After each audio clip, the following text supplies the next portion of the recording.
What if I told you the greatest danger to our future isn't war, famine, or disease, but the slow death of thinking itself? Imagine a world where people speak loudly but rarely pause, where opinions spread faster than facts, where certainty replaces curiosity. That world isn't coming. It's already here. And the scariest part, most people don't even realize it. Imagine opening your eyes one morning and noticing something you had never paid attention to before. Around you, people go about their lives, scrolling, reacting, debating, but none of them seem to pause. Questions that once would have sparked curiosity now pass unnoticed. Conversations skim the surface, filled with recycled opinions and half-formed thoughts. The world has grown so loud, so quick, so saturated, that the habit of thinking, truly thinking, feels like an old relic, like something too slow to keep up with the pace of modern life. What would that world look like? What kind of society emerges when the sharp edge of human thought dulls into compliance? It is tempting to dismiss this as exaggeration. After all, people talk constantly. They post, argue, react. But talking is not the same as thinking. Opinions are not the same as reflection, and repetition is not the same as truth. So ask yourself, what happens when a society abandons the discipline of questioning? What happens when reflection is replaced by reaction, when curiosity is drowned by convenience, when entire populations cling to borrowed beliefs as though they were original? This is not a distant possibility. It is happening now, slowly, subtly, in ways we barely notice. We are trading the power of inquiry for the comfort of certainty. Some philosophers call this trend collective ignorance, a state where groups of people adopt shallow views, defend them fiercely, and never stop to ask whether they were handed those ideas rather than forming them. It is not stupidity in the sense of lacking intelligence. It is something subtler, more dangerous, the surrender of intellectual independence. And the scariest part is that most people do not realize it is happening. They believe themselves informed, connected, even enlightened, while in reality they are merely echoing what was placed in front of them. Why has this happened? Why are we, in an age of infinite information, more vulnerable than ever to thoughtless conformity? The first answer is simple but uncomfortable. Thinking is hard. It takes effort, patience, humility. It forces us to slow down, to wrestle with doubt, to admit that we don't know as much as we pretend. In contrast, reacting is easy, accepting is easy, agreement is quick and safe. The culture we live in has learned to reward speed, emotion, and certainty, not depth, not patience, not careful reflection. And this is no accident. Consider how technology is designed. Algorithms feed us exactly what we already agree with. They personalize our feeds, keeping us comfortable inside the walls of our beliefs. Social media encourages outrage and instant response because those generate clicks and comments. Educational systems, too, have drifted toward teaching memorization rather than exploration. From childhood, we are told what to think, not how to think. It is faster to manage children who follow instructions than to nurture young minds that question everything. These habits take root early and harden over time, until questioning itself feels unnatural, even dangerous. The linguist and political thinker Noam Chomsky warned of this long ago. He described how propaganda does not always work by brute force or obvious lies. More often, it functions by what he called the manufacturing of consent. People are not commanded to obey. Instead, they are conditioned to agree. If the only ideas you hear confirm your worldview, if disagreement is filtered out before it reaches you, then you end up nodding along. Not because you have reasoned your way to truth, but because you have been shielded from alternatives. The illusion of thinking replaces the reality of thought. This process has been supercharged by something we rarely consider: the sheer volume of information we process daily. Neuroscientist Daniel Levitin has shown that the average person today consumes around 5 times more information each day than someone living just a few decades ago. Every beep of your phone, every headline, every video clip adds to the flood. But our brains were not built for this torrent. Faced with overload, the mind takes shortcuts. It looks for cues like how many likes a post has, who shared it, or how emotionally charged the message feels. These shortcuts save energy, but they come at a price. They make us vulnerable. They train us to confuse popularity with truth, repetition with accuracy, familiarity with evidence. This is how collective ignorance spreads so easily. Not because people are foolish, but because they are tired and overstimulated. Think about the last time you saw a post with thousands of likes. Did you pause to verify its claims, or did you instinctively assume it must have value? That reflex is social proof, one of the brain's most reliable shortcuts. It once kept us safe by signaling where the group was heading, but in the digital age, it has become a weapon of manipulation. Marketers, politicians, and influencers understand this. They know that if something appears widely accepted, people are more likely to believe it. This is how propaganda now travels, not through obvious commands, but through signals we are conditioned to trust. But information overload is not the only culprit. Another quieter, more insidious factor is the decline of sustained attention. Neuroscientist Marianne Wolf has studied how digital habits change the brain, and her findings are sobering. We now skim more, scroll more, and jump between distractions constantly. The neural pathways that once supported deep reading and sustained analysis are weakening. Our brains are adapting to a life of constant interruption, yet critical thought requires the opposite. To analyze, reflect, and truly understand, we need stretches of uninterrupted focus. We need silence. We need time. And these are exactly what our modern environment erodes. Ask yourself, when was the last time you read an article from start to finish without checking your phone? When was the last time you let an idea sit in your mind long enough to challenge your assumptions, rather than reacting instantly? These once common habits are vanishing, and with them, the muscle of thought grows weaker. Carl Sagan, the great scientist and writer, warned that we live in a society deeply dependent on science and technology, where few people understand either. His concern was not only ignorance of facts, but the loss of the ability to think critically about the systems we depend on. When that ability fades, society becomes fragile, vulnerable to exploitation by those who control information. We see this today in the spread of misinformation, conspiracy, and tribal dogma. When critical thinking is rare, deception becomes easy. Yet the obstacles to thinking are not only technological or educational, they are also emotional. Critical thinking is uncomfortable.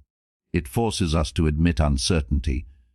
It pushes us into cognitive dissonance, the clash between our cherished beliefs and new evidence. And in a culture that prizes certainty, identity, and belonging, doubt feels like betrayal. Admitting we might be wrong threatens not only our ideas, but the groups we belong to, the sense of who we are. This is why people defend their views so fiercely, even when evidence contradicts them. To change the idea would mean shaking the foundation of the self. So instead of engaging, we retreat. We defend. We cling to slogans and mantras. We cancel or block anyone who threatens the narrative we hold dear. We choose belonging over truth, identity over inquiry. And in doing so, we abandon the very activity that makes us human, the search for understanding. This pattern begins early. John Taylor Gatto, a teacher and critic of modern schooling, argued that the system was never designed to create independent thinkers. He claimed schools were built in the industrial age to produce predictable, obedient workers.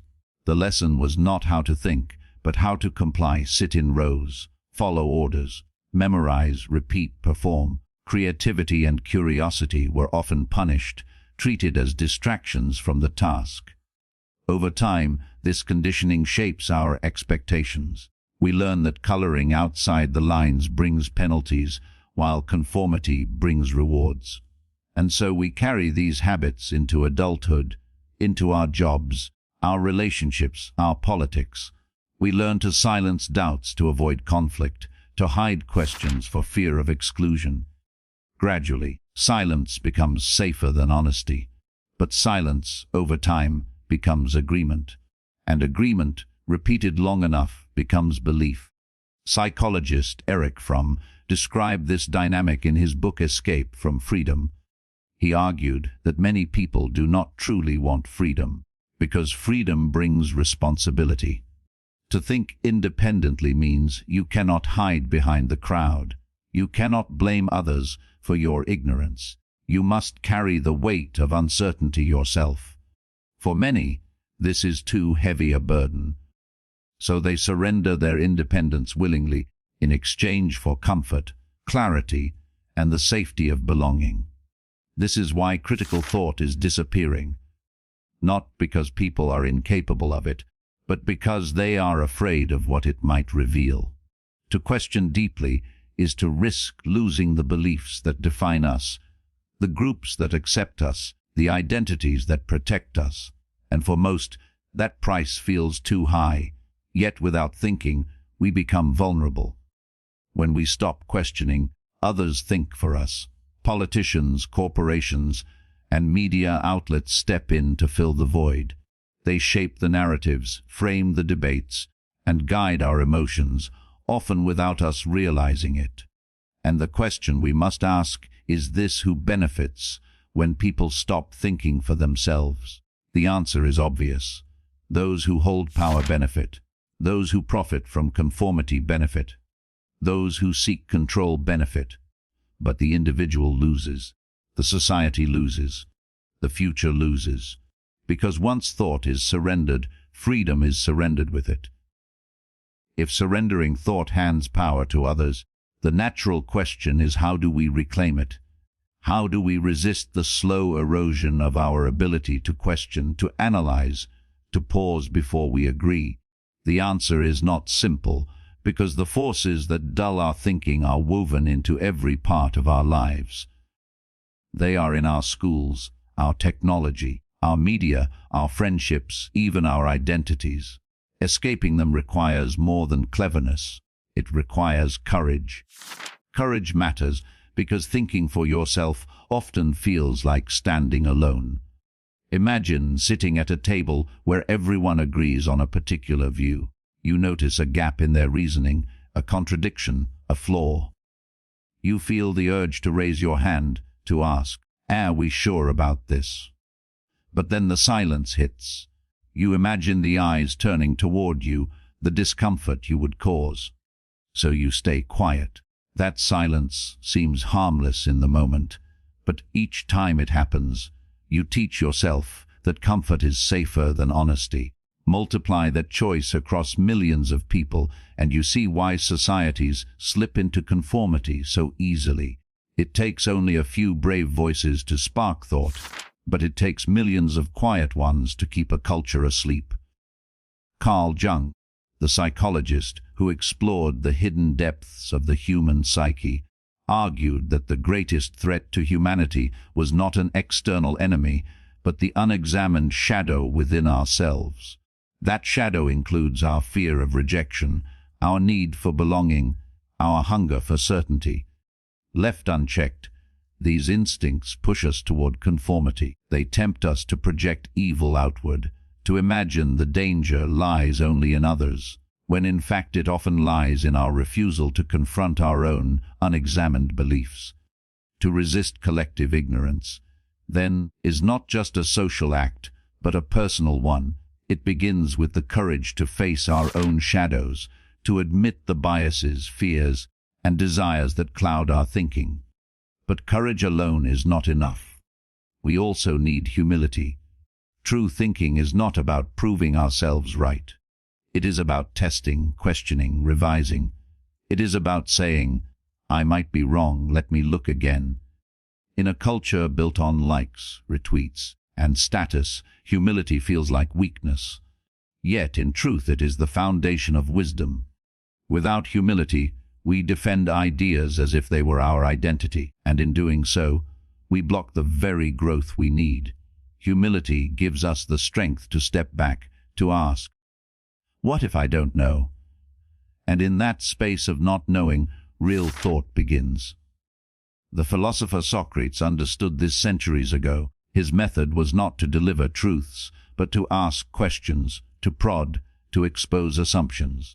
He believed wisdom began with the recognition of one's ignorance. In today's world, this lesson is more urgent than ever.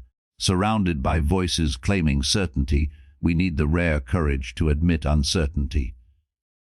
Surrounded by people fighting to be right, we need the humility to pause and ask if we might be wrong. And then there is dialogue. Not the shallow exchanges we see online, but real dialogue, the kind where two people listen as much as they speak, where disagreement is not an attack but an opportunity. True dialogue is rare because it demands both courage and humility. It demands that we enter the conversation not to win but to learn. And yet dialogue is the only antidote to the echo chambers we now live in. Without it, our beliefs calcify, our blind spots grow, and we drift further into the comfort of conformity. The media theorist Marshall McLuhan once said, "The medium is the message." His point was that the form of communication shapes us as much as the content. Social media, with its brevity and speed, pushes us toward reaction rather than reflection. Television once did the same, reducing debates to sound bites and spectacle. To reclaim thought, we must become aware of the ways mediums shape our minds. We must ask not only, "What am I reading?"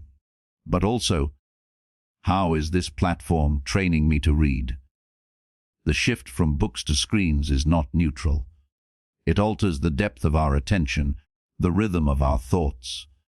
To think deeply in a shallow medium is possible, but it requires resistance. It requires choosing to slow down when everything urges you to speed up. Resistance does not mean rejecting technology or withdrawing from society. It means using these tools consciously rather than being used by them. It means creating spaces in your life for silence, for reading slowly, for letting ideas simmer. It means protecting your attention as fiercely as you protect your money, because attention is the currency of thought. And without it, you are left poor, no matter how much information surrounds you. John Stuart Mill, the philosopher of liberty, argued that the worth of a person could be measured by the quality of their thinking, not by their conformity to social norms. He warned that the tyranny of the majority was not always political, it was cultural, pressing individuals to silence their doubts in order to fit in. His solution was the cultivation of individuality through free thought, free speech, and the courage to live differently. In many ways, Mill's warning feels more relevant now than in his time. Our majority is not a group of people we see in the streets. It is the algorithms that amplify certain voices, the trends that define what is acceptable, the viral posts that decide which questions are too dangerous to ask. So where do we begin? Perhaps the first step is to recognize the cost of not thinking. Without thought, we are manipulable. We can be convinced to buy things we don't need, to support policies we don't understand, to hate people we've never met. Without thought, we live at the surface of life, reacting rather than choosing, and the tragedy is that we may feel informed while remaining deeply ignorant. To reclaim thought is not a luxury, it is survival. The second step is to practice small acts of questioning. When you see a claim online, ask yourself, what is the source? Who benefits if I believe this? When you hear a popular opinion, ask what is the strongest argument against it. When you feel certain, ask, what evidence might I be ignoring? These questions seem simple, but they train the mind to resist passivity. They sharpen the blade of thought, dulled by comfort. And finally, we must be willing to pay the price of independence. To think for yourself is to risk being misunderstood. It is to risk standing apart from the crowd. But it is also the only way to live authentically. The alternative is to let others think for you, to let your life be directed by forces you never examined. The cost of independence may be discomfort, but the cost of conformity is far greater, the loss of your mind. The future depends on whether enough people are willing to choose discomfort over complacency. History is filled with moments when societies drifted into conformity, when propaganda and fear silenced critical thought. Those moments did not end well. But history also shows that small groups of thinkers, courageous enough to question, changed the course of entire nations. The choice remains before us now. Will we slip quietly into collective ignorance, or will we fight to keep the flame of thought alive? Every time you pause before reacting, every time you question what others accept, every time you choose honesty over comfort, you strike a blow against conformity. You remind yourself and others that the mind is not meant to be passive. It is meant to be alive, searching, wrestling, refusing easy answers. And in that refusal lies our hope. Because if we lose the ability to think, we lose more than ideas. We lose ourselves.